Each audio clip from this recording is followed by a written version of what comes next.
दोस्तों, world affair से जुड़ी दो बड़ी खबरों के ऊपर इस वीडियो में हम बात करने वाले हैं, जिसमें हमारी पहली खबर चीन को लेकर है, जो डॉक्टर एस जयशंकर की प्रशंसा और सटीक बयानों से इतना बौखला चुका है कि अब उसे अपने माउथपीस ग्लोबल टाइम की जरूरत हर दूसरे बयान के बाद पड़ रही है। वहीं पर हमारी आज की दूसरी अपडेट भारत द्वारा उठाए गए एक ऐसे कदम को लेकर है, जिसके तहत हम इंडोनेशिया और मलेशिया पर एडिबल ऑयल को लेकर अपनी जरूरत खत्म करने पर कदम उठा रहे हैं। तो चलिए वीडियो को शुरू करते हैं और इन दोनों ही अपडेट को डिटेल से समझते हैं। दरअसल दोस्तों, सामने निकल कर आ रही अपडेट के अनुसार चीन अब भारत को बदनाम करने के लिए ग्लोबल लेवल पर बड़ा प्रोपेगेंडा चला रहा है। चीन अपने सरकारी अखबार या फिर माउथपीस ग्लोबल टाइम्स का इस्तेमाल करके भारत की छवि खराब करने की कोशिश कर रहा है और इसके लेटेस्ट प्रयास में ग्लोबल टाइम की तरफ से कहा गया है कि भारत हिंद महासागर में एकाधिकार करना चाहता है और हमारी इसी पॉलिसी को मालदीव समझ चुका है। ग्लोबल टाइम ने भारत का विरोध करते हुए मालदीव की सरकार के एंटी इंडिया पॉलिसी का समर्थन किया और कहा कि मालदीव भारत की असली पॉलिसी को समझ चुका है, इसीलिए वह चीन जैसे देश के साथ मिलकर भारत को काउंटर करना चाहता है। भारत का सपना है कि हिंद महासागर में हमारे अलावा कोई भी दूसरा देश ताकतवर न बने, इसीलिए हम दूसरे देशों को अपने झांसे में ले रहे हैं, लेकिन मालदीव इसका शिकार नहीं होगा और वह भारत के खिलाफ खड़ा हो चुका है।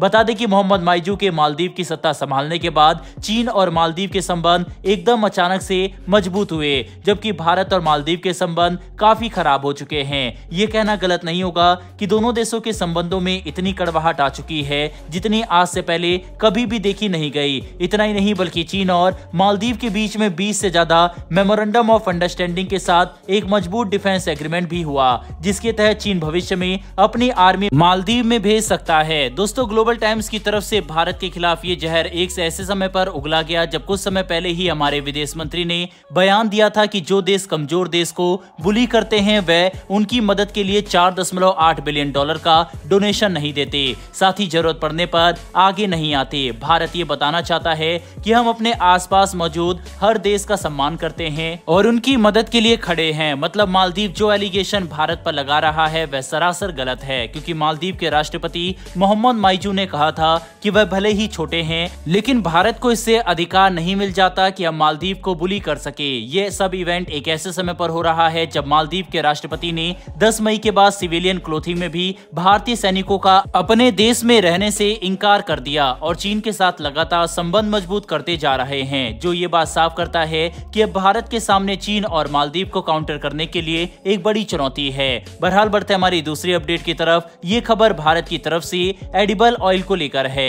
दरअसल भारत हर साल 1.2 लाख करोड़ की वैल्यू का एडिबल ऑयल आयात करता है। बता दें कि हम अपनी जरूरत का 55% एडिबल ऑयल बाहरी देशों से खरीद कर इस्तेमाल करते हैं, जो मौजूदा वैश्विक समीकरण में हमारे लिए चुनौती बन सकता है। क्रूड ऑयल जैसे महत्वपूर्ण संसाधन में पहले ही हम दूसरे देशों पर निर्भर हैं, ऐसे में अब एडिबल ऑयल को लेकर अगर हम आत्मनिर्भरता हासिल कर सकते हैं तो ये हमारे लिए सबसे अच्छा होगा और इसी को लेकर अब भारत कदम उठा रहा है। तो दोस्तों, अब इस बड़े मिशन को पूरा करने के लिए भारत ने ऑयल मिशन लॉन्च कर दिया है, जिसके तहत हम देश के अंदर ही अलग अलग तरह के एडिबल ऑयल को कल्टीवेट करने पर ध्यान देंगे। इसके लिए सरकार 11,000 करोड़ रुपए का बजट आउटलाइन तैयार कर चुका है और हम उत्तर पूर्वी के राज्यों का इस्तेमाल करेंगे। इसके लिए सरकार ने अपना सर्वे पूरा कर लिया और हम 8,40,000 हेक्टेयर की जमीन पर एडिबल ऑयल की खेती कर सकते हैं, जो हमारे देश के राज्य सिक्किम से भी बड़ा एरिया है। बता दें कि भारत सरकार अरुणाचल प्रदेश, नागालैंड, मणिपुर, त्रिपुरा, असम और मिजोरम में लाखों हेक्टेयर की जमीन पर एडिबल ऑयल की खेती के लिए योजना तैयार कर रहा है।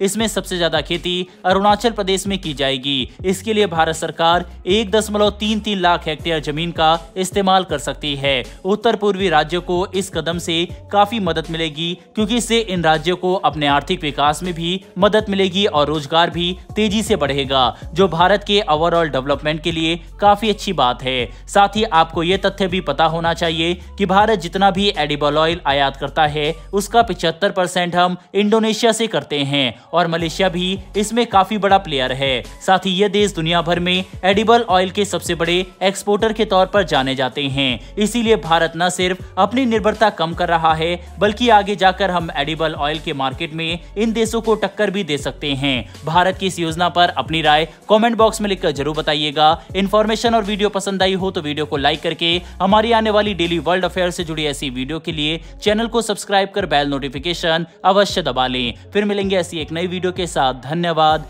जय हिंद।